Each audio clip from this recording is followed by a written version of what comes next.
Hey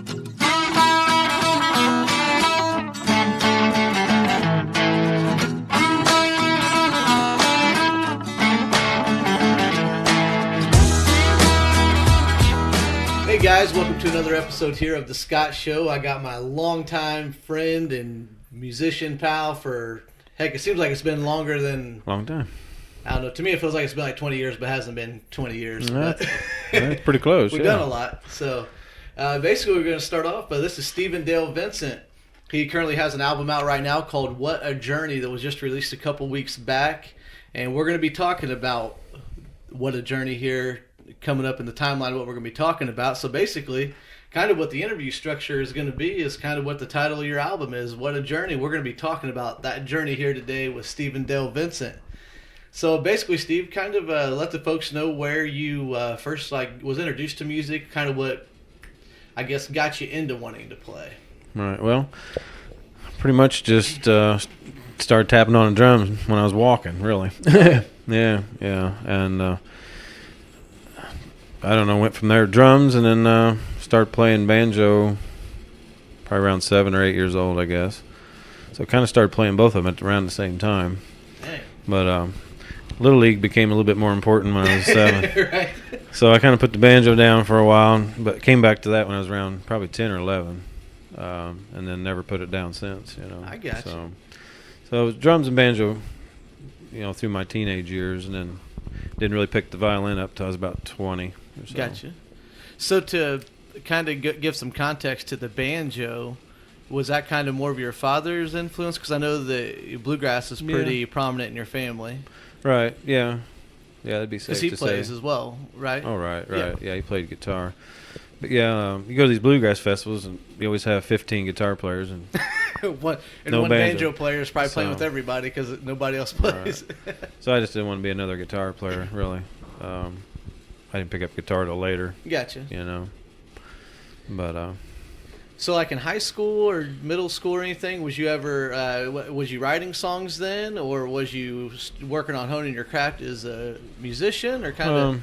Yeah, through high school was mainly, well, again, drums and banjo. I started writing a little bit, I'd say. That's probably where my writing started, was, you know, 9th, 10th grade, I'd say. Gotcha. You know. Okay.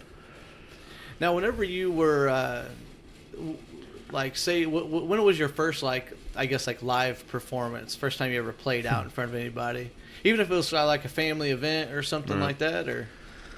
I had one family event that I did drums. I used to do, you know, the tracks behind me, and then I'd play drums along with the tracks. I've always done that. But at Dave Surbeck's out in Patterson, I got on top of a flatbed trailer.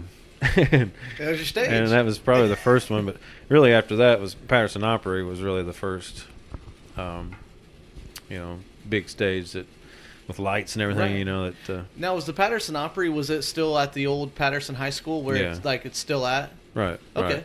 Yeah, I wasn't for sure. Because from growing up, I knew where it was at. But I didn't know that if it was ever at another location, because I know sometimes things change, you know. I don't know if it was. I think it was originally there along the tracks at Cox's auction. Really? I think maybe. I don't know. But anyway. Somebody out there, if you know, let us know. It would be an interesting fact for us here. So did you ever, after playing around on some drums and stuff like that, did you ever play any local area bands, or was you kind of always geared towards, I guess, what was the point that made you realize that I want to do music more of a full-time thing, not as just some hobby that I do on a Sunday afternoon or something like that? I don't know. That's a good question, really. I never could get away from it, really. Gotcha. I mean, when I would sit and play music or banjo, drums, or either one, I mean, it would be for hours. It wouldn't be for a half hour. Now, let me tell you something. When he says about practicing for hours, I've heard it and I've experienced it. So I know that he practices more than anybody that I know of that does any kind of practicing. Well, luckily I don't have to practice now. Well, no, no. I was speaking more to the time whenever you learned where he's learning piano. But all of them took a lot of time, you know. Mm-hmm. But practice years are over now. It's just fun. So kind of tell us what, after high school, what did you, well, you went to the military. Yeah. After high school, didn't you? Yeah. Yeah. And then what'd you do, like after where you came back, what was, as far as music, how did that play into your life? And like, what was the next, like, I guess, milestone or event in the timeline that happened? That was probably to move to Nashville. You know, I had to have money to move to Nashville, so I was in the reserves at that time. I did some volunteer work up in Peoria. That was when the first Gulf War was actually started back, early 90s is when it started, but things were coming back, trucks were coming back, right, stuff like that. So I went to Peoria to help. I was a mechanic, so I fixed all the trucks that come in. Oh, cool. I didn't. Well, that was my way of getting money to get to Nashville. Oh, hey. I had to have a way to get to Gotta Nashville. have a plan. So a couple months worth of work there would allow me to get to Nashville. So that's when I had enough money, I said, I'm out of here. And just rolled to Nashville, man. So what was it like? Had you ever been to Nashville prior to that? Yeah. You moved there without ever even going? Oh, my goodness. Like thousands of others, I'm going to roll into town. And But I just felt like I could roll in and get a job like everybody else, Yeah. And man, that's just crazy. It was very scary, I must say. I've thought, years ago, I thought about moving down there. But I was like, I'm going to go check it out. Because I couldn't even, because that's a very intimidating town. Yeah, it was. To move to. There's anybody that listens to any interviews with other country artists or any musical artists, there's even more than country music that comes out of Nashville. But man, I couldn't imagine just not ever even visiting it one time and just moving there. Wow.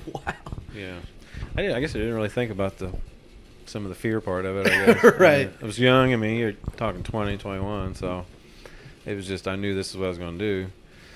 But after a week looking for a job, you don't find a job, right. And then the car breaks down, and then there was a lot of things that were roadblocks. So how was you able to overcome some of them roadblocks? Just had to go. Back then, you didn't have to fill out so many applications like you do now. Right. I literally went to a truck terminal, I think it was, and walked in and just said, I need a job today. Yep. I'm from out of town. I need a job today.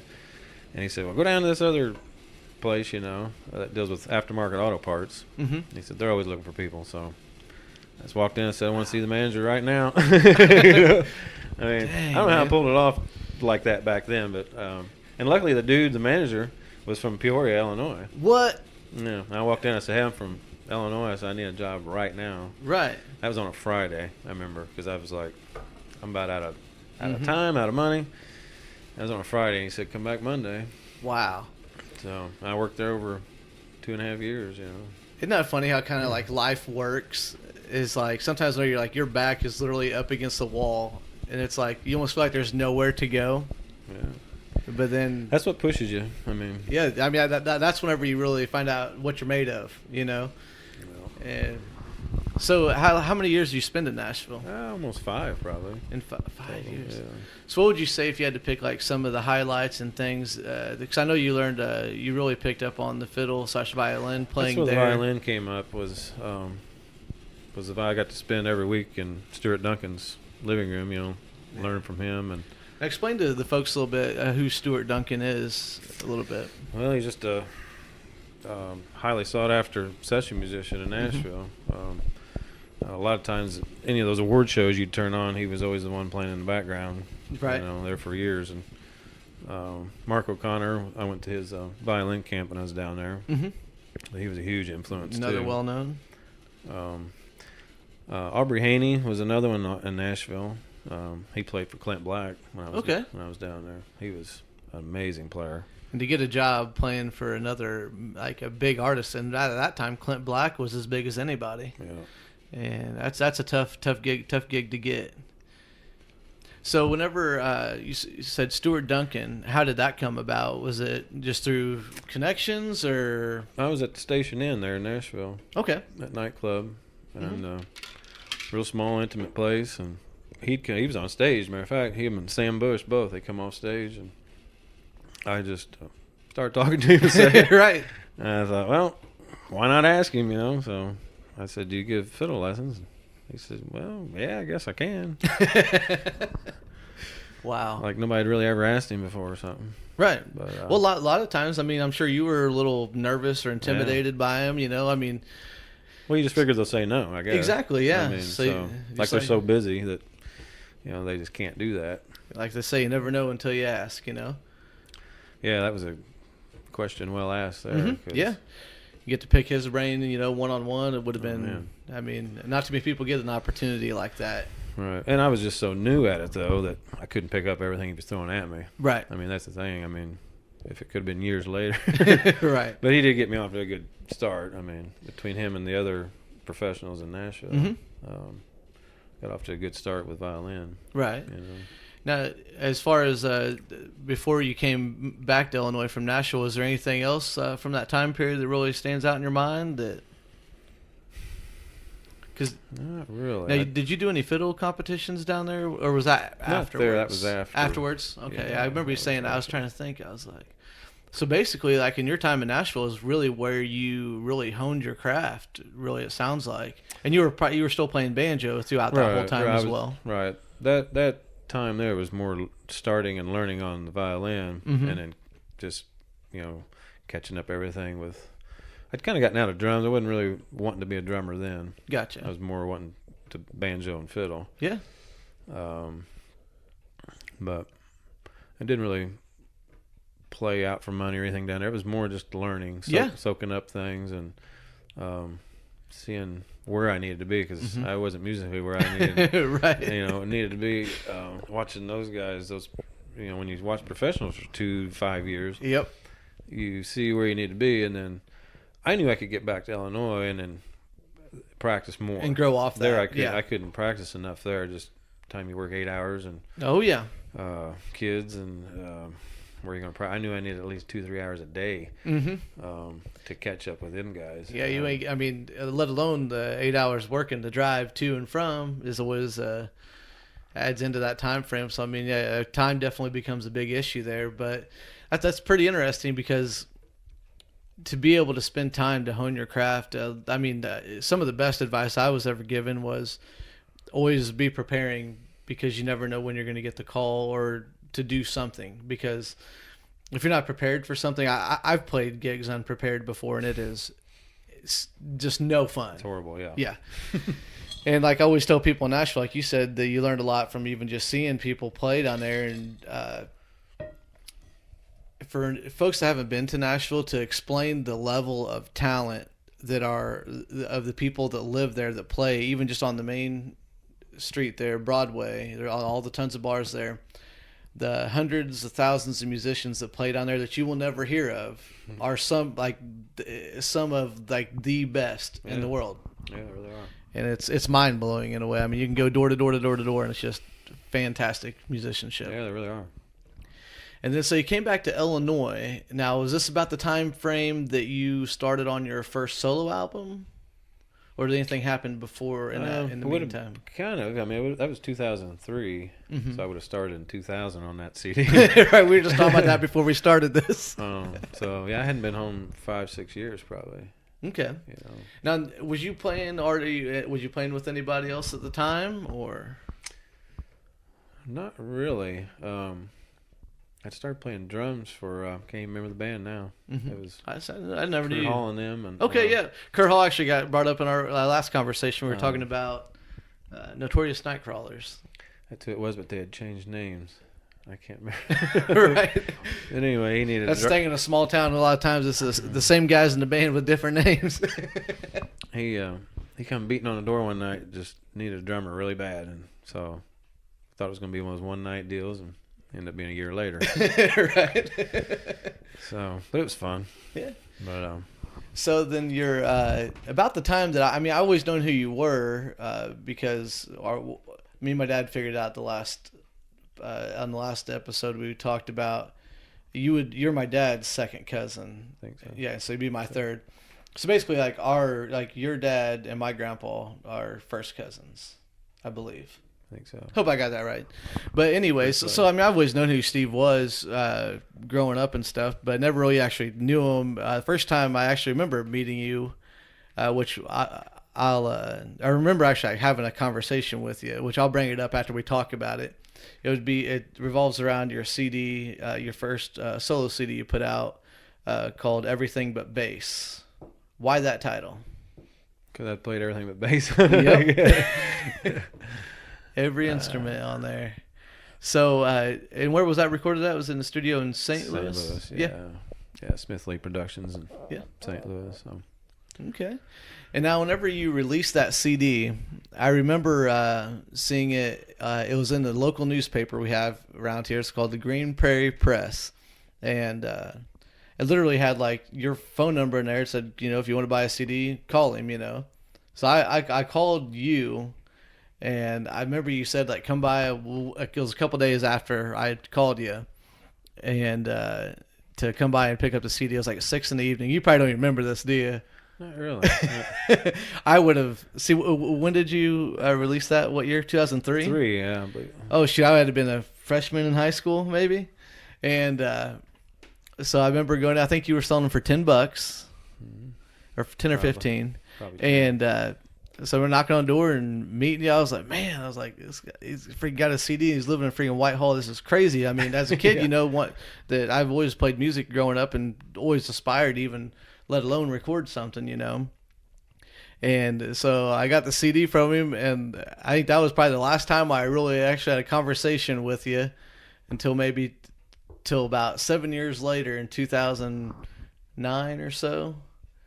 Yeah, it might have been around then. So, but yeah, I had that CD, and I take that back. I also, after you'd released that CD, it might have been a year or two later, you were playing, I believe it was Greene County Days, which is an annual celebration we have here in Greene County.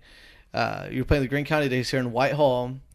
You had a drum set. You had a snare drum, you had a bass drum, a hi-hat, I think a fiddle, and a microphone, or a banjo and a microphone. It was a contraption of a lot of instruments on one person, and you were just kind of doing it all, and you played a whole set. Do you remember doing that? Yeah, I think I remember doing that. That was crazy. Yeah, it's a lot of work. Yeah. I could imagine. I have a hard enough time playing guitar and singing and tapping my foot, let alone even trying to do anything else. Man.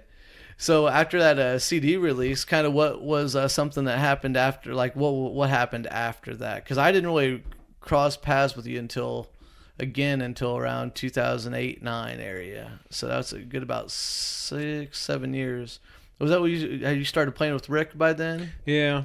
Rick Sievers? Right. I went from playing drums with that band to got in with Rick Sievers and Wolf over in Cantsville. Wolf Grissom, yeah. Yeah, Wolf Grissom. And we just played everywhere. I mean, for almost 20 years now. I quit them after this last year. Mm-hmm. And definitely one of the top 3-piece acts in the area. I mean, you guys, and just the catalog you guys had was something that always you never saw the same show twice. I didn't feel like it was all just. I mean, there was some staples of songs like that you. I mean, and every band does that, but. Yeah, your guys' catalog was. Well, he's got a ton of them. He knows a lot of them. Rick, he's got a computer for a brain. I think he was like abducted by aliens or something, had it transplanted or something. I can't remember that many songs. No. All right, guys. Thank you guys for checking out part 1 of my interview with Stephen Dale Vincent. It ran about an hour, so I broke it up into 2 episodes, and so I can get the full video mixed down to be released next week after part 2. So the next week we're going to be talking about the USO tour that we went on, as well as playing in the band Midwest Avenue together to his next adventure, which is what he's doing now, his solo career with his new Christian album, What a Journey, which you can grab on his website right now at StephenDaleVincent.com. So be sure you check it out. Be sure you subscribe to the Scott Show here, and I appreciate you all tuning in. Behave yourselves out there.